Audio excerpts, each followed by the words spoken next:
Okay, so my name's Ashely MacArthur, and for my capstone I decided to do slam poetry. So I call this piece, I'm Raising a Torch. So a little bit about slam poetry. Slam poetry is not the type of poetry that's meant to necessarily be read directly from a page.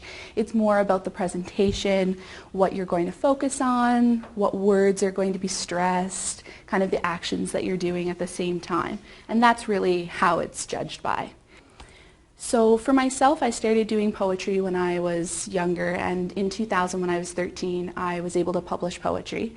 And since then I've been able to publish a few different pieces, but had never heard of slam poetry actually until I got to my BSW. So it was definitely a new experience for me, and that's part of why I decided to do it for the capstone. Was similar to coming into the master's where I'm starting off, as a social worker, but it also feels like something very new to me. I figured with a base in poetry, doing something that also feels completely new to me would be a great way to kind of show how that's worked for me this year.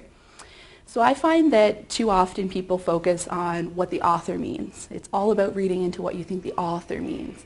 But I think that it's important to remember that it's a collaboration really between the author and the listener. The important thing is to figure out what you're hearing from it, to get what you feel from it. And often that can be very telling. At different points in your life you may get different things from it. So that's just something to remember. So for the focus of my piece, Raising a Torch, I focused a lot on the social determinants of health. I'm every woman and every man. I'm every voice that never spoke. I'm the sounds of nails scratching down the blackboard of this life. I'm the people you don't see, the ones you don't want to see, and I am the screams you don't want to hear. I am the fist that beat against the walls of this life, of your home, begging someone to see me, begging someone to care. I wanted to be the color of the sky I need to feel, the color of the blood that runs through the other's veins. I wanted to know that my no meant something, that when I looked at this world I'd be treated as an equal and that others would hear me.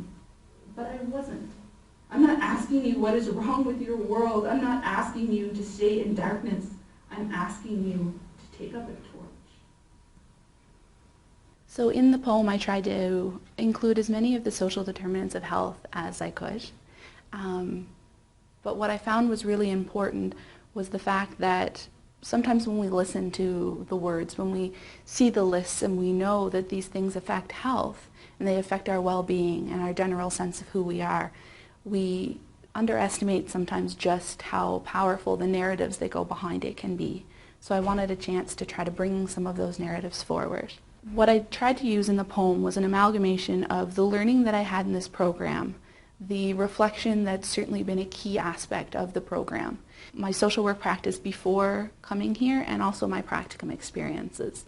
Many of the pieces that I drew on were narratives of clients that had come and sat with me. And from both this project and having a chance to really spend that time reflecting on all of that, I realized that anti-discriminatory practice is very important to me. And it's very important to how I go about my practice. What I want to be able to show my clients and hopefully show my fellow colleagues and those who come in contact with me is the fact that you really need to understand that whatever we learn about another person is only ever a part of a whole. We can never know everyone's experience. You can never know all the triggers that they might have, all the trauma that they might have gone through, and all the power and resilience that they might have. We're very blessed in this profession that we have the opportunity to get to know that little portion.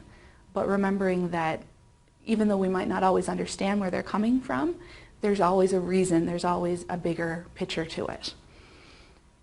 So I think from that I really focused on my future goals. I want to help affect change. I want to help people to share that little bit of who they are, to have a voice, to be able to see where their future can be and where they can also affect change and make the world a better place. I want to both be a torch myself and to help other people learn how to raise the torch. So I just ended off with a quote.